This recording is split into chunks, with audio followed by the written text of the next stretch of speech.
আমাদের যারা লোকসভার সংসদ হয়েছে,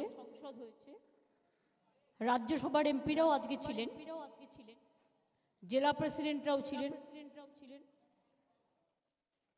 চেয়ারম্যানরাও ছিলেন এবং কিছু কয়েকজন খুব এফেক্টিভ অ্যান্ড অ্যাক্টিভ লিডার। আমি আপনাদের কাছে এটাই বলবো, সারা পৃথিবীর বুকে আমি জানি না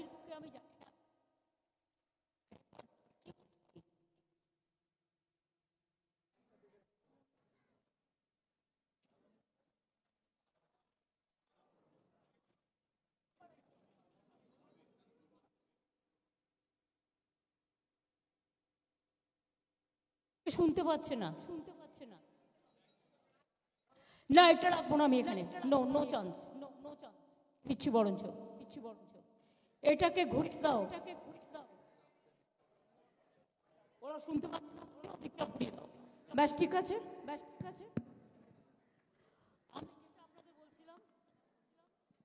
শুনতে পাচ্ছেন? আমি যেটা আপনাদের বলছিলাম যে সারা পৃথিবীরটা আমায় খোঁজ নিতে হবে। অনেক ছোট ছোট প্রান্তর তো আছে যেখানে হয়তো শুধু মহিলা পরিচালিতও হতে পারে, কিন্তু ভারতবর্ষের বুকে আমাদের মহিলা ইলেক্টেড সংসদের সংখ্যাটা হচ্ছে 38%। একজন শুধু আমরা লস করেছি, তাকে জোর করে হারানো হয়েছে 2-3 হাজার ভোটে, এবং সেটাও ইলেকশন কমিশনের দয়ায়। 3-4 সিট আমাদের হারানো হয়েছে। যেমন আপনারা যদি মেদিনীপুর পূর্বের রেজাল্ট দেখেন, টোটালটাই লুট করা হয়েছে, টোটালটাই লুট।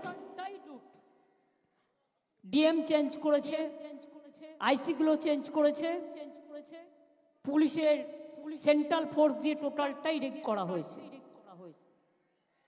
মনে হচ্ছে যেন একটা আইসোলেটেড লুটেরা দ্বীপ তৈরি হয়েছে লুট করবার, টাকা পয়সা থেকে শুরু করে জনগণের ভোট। যাই হোক, একটা কথা আপনারা কেউ কেউ ভুলভাল বলছেন, আমি একটু কারেক্ট করে দিতে চাই। লোকসভা ইলেকশন আর বিধানসভা ইলেকশনের মধ্যে পার্থক্য আছে। 2019 লোকসভা ইলেকশনে আমরা 161টা সিটে অ্যাসেম্বলিতে এগিয়েছিলাম, যদিও it is not comparable because of parliament election something different and assembly election, এটা বাংলার জন্য।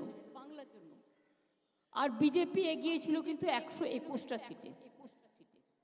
এবারে অনেক জায়গায় মিথ্যে কথা বলছে বা খাওয়াচ্ছে, এবং আপনারা সেটা গদগদ করে দেখাচ্ছেন, এখনো লজ্জা হয়নি।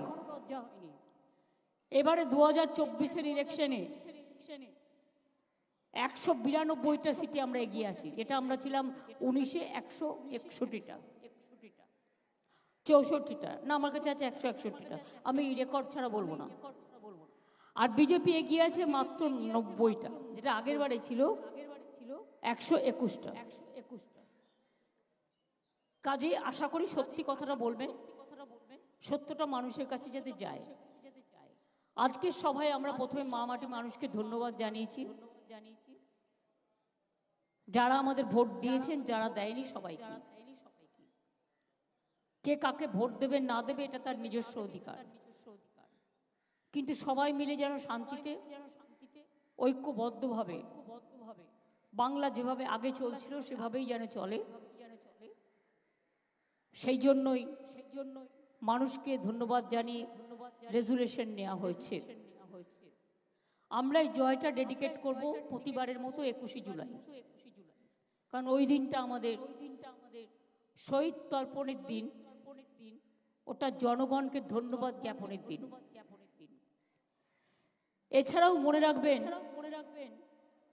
আমি আর একটা জিনিস মনে করি, মোদিবাবুর হারটা,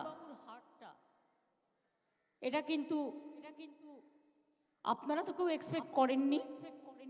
ইভেন সাট্টা বাজার, শেয়ার বাজার, এতে বিগত বড় স্ক্যাম হয়ে গেছে। এক্সিট পোলের মধ্যে দিয়ে কখনো বা ইলেকশন ডিক্লেয়ার হওয়ার আগেই আপনারা ইলেকশন ডিক্লেয়ার করে দিয়েছেন। It's a big crime.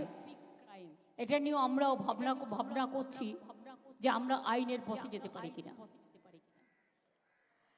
আমরা আমাদের এমপিদের পরিষ্কার বলেছি যে আমাদের পারফরমেন্স আমরা বসে থাকার জন্য যাচ্ছি না, এবং এটা কেউ ভাববেন না ইন্ডিয়া আজকে স্টেক করেনি বলে কাল করবে না। We are waiting and watching the situation. Country needs change. মোদিকে কেউ চায় না। এত বড় হারের পরেও মোদি বাবুর উচিত ছিল এটা অন্য কাউকে ছেড়ে দেওয়া। আর এটা নয় শুধু ভয় দেখিয়ে চমকে ধমকে 2/3 মেজরিটি দেখিয়ে সকল 147 জনকে তাড়িয়ে দিয়ে যে কোনো বিল পাস করে দেবে। আমরা মনে করি এনআরসি নিয়ে আলোচনা চাইবে আমাদের লোকেরা, এবং এনআরসি বাতিল করতে হবে।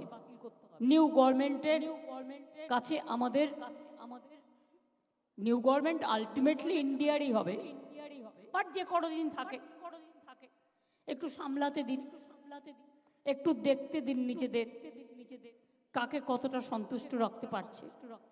ইন্ডিয়ার মধ্যে তফাৎ কি জানেন?